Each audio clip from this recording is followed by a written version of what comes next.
Bonjour à tous et bienvenue dans cette critique de Creed 2 réalisée par Steven Caple Jr. avec Michael B. Jordan, Sylvester Stallone et Tessa Thompson dans les rôles principaux. Creed 2 utilise le contexte de Rocky IV dans lequel Rocky avait battu Ivan Drago, vengeant ainsi la mort de son copain Apollo Creed. Et donc 30 ans après, Victor Drago, le fils d'Ivan, provoque Creed dans un combat qui dépasse le cadre du sport. Car l'honneur de son père est en jeu. Ça c'est du scénar, ça c'est du pitch. Comme d'habitude, une critique en plusieurs rounds, parce qu'on est dans la boxe, donc il va y avoir des parallèles avec la boxe. Et on commence tout de suite avec le premier round, avis général, sans spoiler. Difficile de ne pas faire plus classique que ce film, aussi bien dans sa trame que dans sa forme. On est dans un schéma hyper classique qui a déjà été vu dans la saga Rocky avant. Donc si les étapes peuvent sembler galvaudées, et écoutez, pour moi c'est pas nécessairement un défaut. Car en fait, ça marche. C'est classique, ça ne cherche absolument pas à révolutionner quoi que ce soit, mais c'est sincère, juste et intime. Le scénario est parfaitement ficelé, assumant totalement ces rebondissements qui sont clairement prévisibles, mais au moins ça les assume. Et au final, le fait d'être en terrain conquis permet de se concentrer sur l'émotion, parlant plutôt au cœur qu'à la tête. Je trouve ce Creed 2 finalement plus touchant que le premier, avec un Creed dans une vraie recherche identitaire qui lui est propre. Il doit affirmer qui il est. Finalement, ce film, c'est vraiment un passage à l'âge adulte qui nécessite de puiser au plus profond de nous-mêmes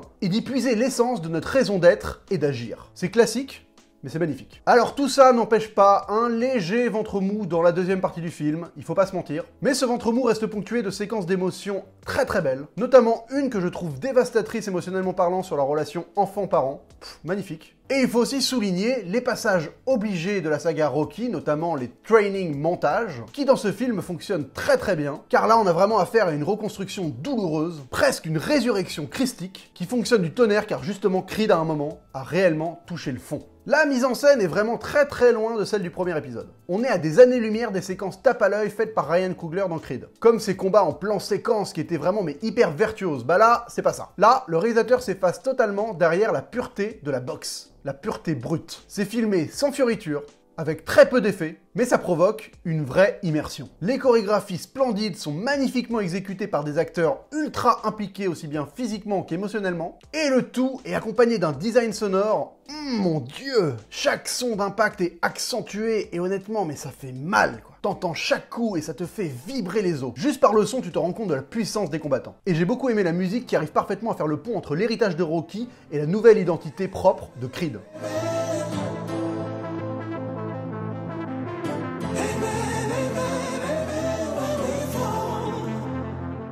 Tout ça font que les séquences de boxe sont des instants de cinéma qu'honnêtement, on ne voit que trop rarement dans une année. J'ai eu mal, j'ai dû retenir mon souffle, j'ai eu peur, j'ai vibré, je me suis débattu sur mon fauteuil. Bref, j'ai eu mon lot d'émotions comme si j'assistais à un vrai match de boxe. Sauf que vu que j'avais l'impression de connaître intimement les protagonistes, mon implication émotionnelle était décuplée par rapport à un vrai match. Implication émotionnelle décuplée également par la saga Rocky et principalement par l'épisode 4. 30 ans séparent les deux films, et donc 30 ans séparent également ces deux combats mythiques. 30 ans dans notre réalité à nous, mais 30 ans également dans celle du film. Et là, à la manière d'un film de Richard Linklater, le poids des années, la véracité des visages de Stallone et de Dolph Lundgren qui sont vieillis par le temps, et tout ça, ça apporte mais une espèce d'intensité qui vient vraiment charger en puissance tous les enjeux du film. En plus de ça, l'histoire réelle de la boxe finit un peu par être mélangée dans notre tête avec celle de la saga Rocky. Si bien qu'à un moment, j'étais quasiment en train d'oublier que le combat Creed contre Drago qui a eu lieu il y a 30 ans n'a pas vraiment eu lieu. C'était dans un film. Dans ma tête, j'avais fini par le classer dans les combats légendaires de la boxe, à côté de Mohamed Ali contre Foreman, et celui de Mike Tyson contre Lennox Lewis par exemple. Il y a un moment, la réalité et la fiction, ils ont fusionné quoi. Et ça honnêtement, c'est la force d'une saga constante qui arrive à traverser les époques. Elle finit par venir s'inscrire dans l'imaginaire collectif comme une réalité. Et Creed 2, je trouve, exploite ça magnifiquement. D'ailleurs, je vous conseille pas forcément de re-regarder Rocky 4 avant d'aller voir Creed 2. Car justement, je trouve que le film fonctionne car il traite ce combat-là comme un souvenir lointain. Comme quelque chose que plusieurs personnes ont vécu il y a longtemps, et dont chacun garde une trace personnelle à l'intérieur, mais pas comme un souvenir vif. Et revoir Rocky 4 juste avant d'aller voir Creed 2 va pour moi un peu biaiser ce rapport au temps qui fonctionne tellement bien dans le film quoi. Donc voilà, Creed 2 c'était un tourbillon d'émotions pures, sans fioriture, une soupe faite clairement dans un vieux pot mais qui ne regarde pas perpétuellement dans un rétroviseur. Si le premier Creed avait réussi à faire du neuf avec du vieux, le deuxième Creed arrive parfaitement à faire du vieux avec du neuf. Sauf le premier film Creed, tous les films de la saga Rocky sont en fait un miroir de la vie de Stallone. Et celui-là n'échappe pas à la règle, car Stallone a co-signé le scénario, et pour le coup là il en fait vraiment un ultime passage de témoin, et une conclusion que j'espère enfin être la bonne, que je trouve hyper émouvante, et honnêtement je pense que très peu de personnages hollywoodiens auront le droit à une sortie aussi magnifique. Quand le sport, le cinéma, la vie et le temps sont associés de manière aussi parfaite, et que ça accouche de quelque chose qui est pur, et ben ça donne Creed 2, et ça m'a mis KO.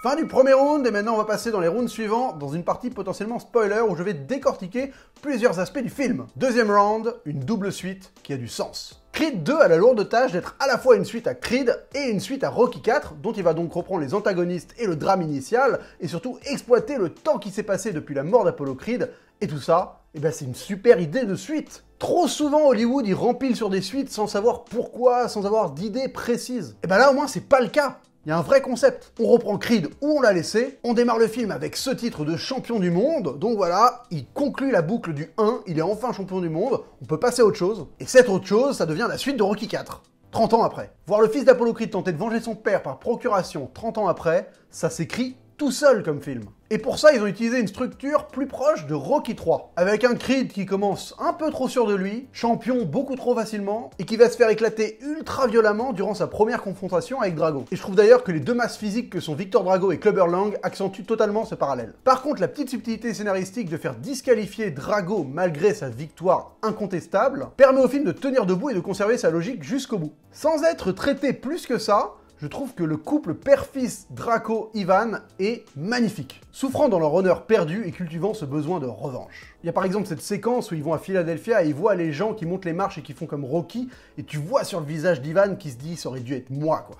Il n'y a rien qui est dit, mais tout est dit à la fois. C'est beau. Et le geste ultime d'Ivan Drago de jeter l'éponge alors que le combat aurait pu être gagné parce qu'on sait que les juges auraient été acquis à la cause de la Russie, donc ça aurait été une victoire un peu volée, et Ivan Drago il décide de ne pas aller dans cette direction et de jeter l'éponge juste avant la fin, et bah ça c'est un geste qui offre une sortie mais tellement magnifique au personnage quoi. Parce qu'en un geste il perd certes, mais il en sort grandi. Un vrai antagoniste comme on n'en voit que trop rarement. Troisième round, la portée universelle du classicisme. Ça m'a heurté comme un hypercute. Ça a provoqué en fait une épiphanie chez moi. La force tranquille du classicisme. Quand je repense au premier Creed, en fait, c'est d'abord les audaces de mise en scène de Ryan Coogler qui me viennent en tête. Et ensuite seulement, ça va être la trame et les personnages et les émotions que j'aurais pu ressentir. Moi, j'ai toujours aimé les films qui avaient une patte visuelle ultra identifiable, ultra marquée. Mais je me rendais pas spécialement compte qu'en fait, dans ces films-là, je me souvenais plus de la mise en scène et de ce que le réalisateur avait fait que des personnages et de l'émotion que ça pouvait m'avoir procuré. Ça passait un peu au second plan tout ça. Et là, en fait, eh ben, ça m'a fait évidemment l'effet inverse. Parce que ce film, c'est le contre-coup total du premier en termes de mise en scène. Là, c'est un film qui va filmer les matchs de boxe dans le ring en champ contre champ. Alors oui, c'est parfaitement rythmé, c'est ultra bien chorégraphié, hein. Et il y a certes quelques artifices par-ci par-là, comme des ralentis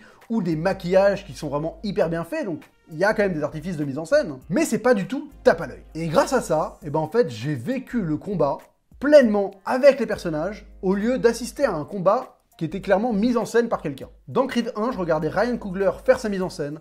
Dans Creed 2, je regarde Creed se battre. Le réalisateur n'existait plus du tout dans ma tête pour laisser place à des comédiens qui, eux, arrivaient parfaitement également à s'effacer pour ne laisser place qu'à des personnages qui étaient des boxeurs. Et c'est pareil pour le scénario en fait. Ça raconte une histoire connue, mais de la meilleure des manières. Rien de plus, rien de moins. Comme pour les contes, à mon avis, toutes les structures des films sportifs ont déjà été utilisées. Donc plutôt que de se battre à vouloir surprendre à tout prix, le film va assumer de proposer quelque chose qui est déjà connu. Et tout le projet va être hyper cohérent là-dessus, jusque dans la mise en scène. Comme ce plan par exemple où Creed s'enfonce dans les ténèbres juste avant sa première confrontation contre Drago. C'est un plan qui est annonciateur de ce qui va se passer et qui est vraiment respectueux du spectateur. Parce que le film est conscient que le spectateur connaît les codes de ce genre de film-là. Il sait que tu sais que Creed va perdre, il essaye pas de t'escroquer là-dessus, de te créer un faux suspense. Non, il te le dit clairement. À ce moment-là du film, il t'explique que Creed va sombrer, même avant de voir le match. C'est dit dans la mise en scène. C'est respectueux du spectateur, ça ne joue pas avec toi, ça te manipule pas.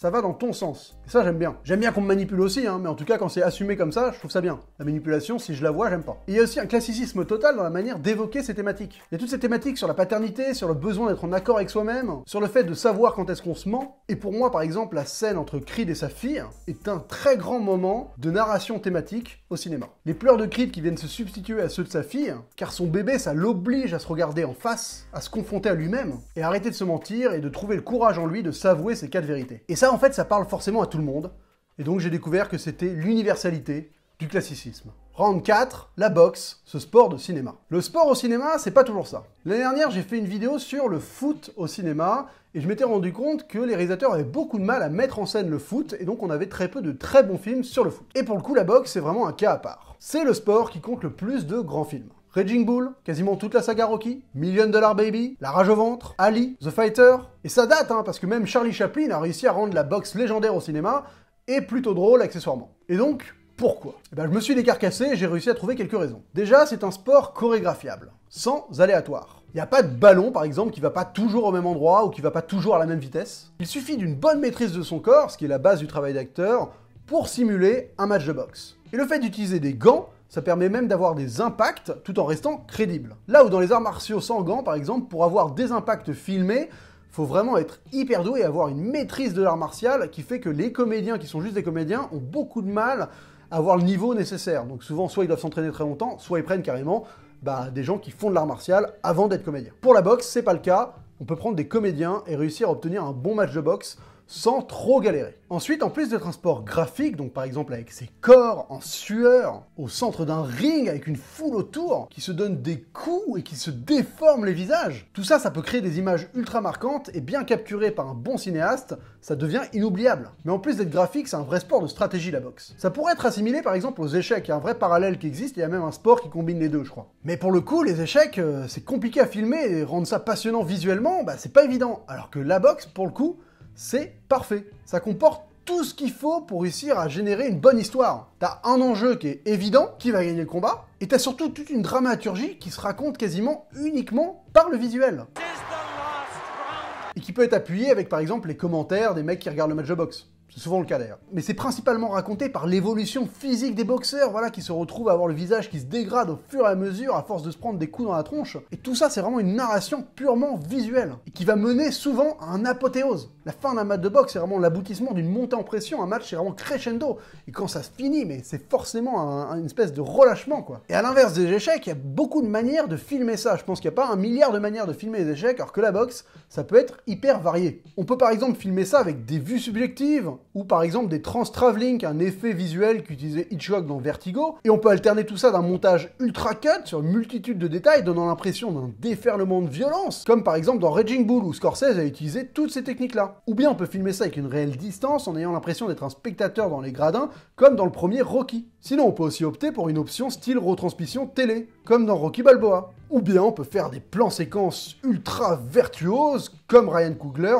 dans le premier Creed. Et pour le coup, Creed 2, ça s'inscrit plus dans du classicisme à la Eastwood, dans $1 Million Baby, avec une vraie volonté d'immersion qui le rapproche aussi un peu du Ali de Michael Mann. On est dans le ring avec les boxeurs, on va prendre des pauses, on va essayer de ressentir tous les coups donnés et reçus. Il y a une vraie volonté d'immersion sans faire de l'esbrouf. Et vous conviendrez que Eastwood et Michael Mann, c'est pas les pires références qui existent. Voilà. Et voilà, il m'aura fallu 4 rounds pour mettre ma critique KO et être dithyrambique sur ce film. Écoutez, Creed 2, premier film que je vois au cinéma en 2019. Et comme je l'ai dit dans cette critique, ça m'a terrassé émotionnellement et aussi au niveau des sensations, quoi. J'ai vraiment vibré, j'ai senti le match comme jamais. C'est totalement subjectif, je pense que beaucoup de gens vont avoir des choses un peu plus mitigées à dire sur ce film, mais quand un film te parle, tu peux pas faire comme si... Voilà, j'ai une part d'objectivité, j'essaye quand même de transmettre mon ressenti, et c'est un film qui m'a parlé totalement. Voilà, donc j'attends d'écouter ce que les gens auront à dire d'un peu plus mitigé dessus, mais moi, quand ça parle, ça parle. J'étais avec David de Film Talker dans la séance, et je pense qu'il vous en parlera, parce que lui, ça a pas mal marqué, on a vécu une séance assez vivante, quoi. C'était une séance avec une salle qui réagissait beaucoup. Vraiment, tu vois, il y a des moments où quand Dolph Lundgren apparaît, les gens étaient genre, oh, truc comme ça, dans les combats, les gens vivaient les coups de poing, les coups, et c'était hyper... ça a participé aussi à ce sentiment de faire partie d'un film et de vivre pleinement l'expérience. Et je vous dis, j'ai quasiment atteint un niveau de transe dans les combats. Enfin, j'ai rarement vécu des séquences de cinéma de manière aussi impliquée que ça, et bah voilà, de commencer l'année par ça, je trouve ça assez grandiose. C'est tout pour cette critique, on se retrouve très vite pour une prochaine, n'hésitez pas à partager, à liker et à mettre dans les commentaires ce que vous avez pensé de ce film, de ma critique, des autres films de la saga Creed et de la saga Rocky. Voilà, ça me fait très plaisir de vous avoir fait découvrir ce film et d'avoir fait une critique un peu plus bossée que d'habitude, où vraiment j'ai mis des extraits, j'ai essayé de réfléchir à la mise en scène, d'illustrer ça avec d'autres trucs. Voilà, je me suis un peu décarcassé pour step up de level, you know, going higher, higher, higher, comme Rocky flying higher. Voilà, et ben écoutez, on se retrouve très vite pour une prochaine critique, et d'ici là, j'ai envie de vous dire, bonne toile!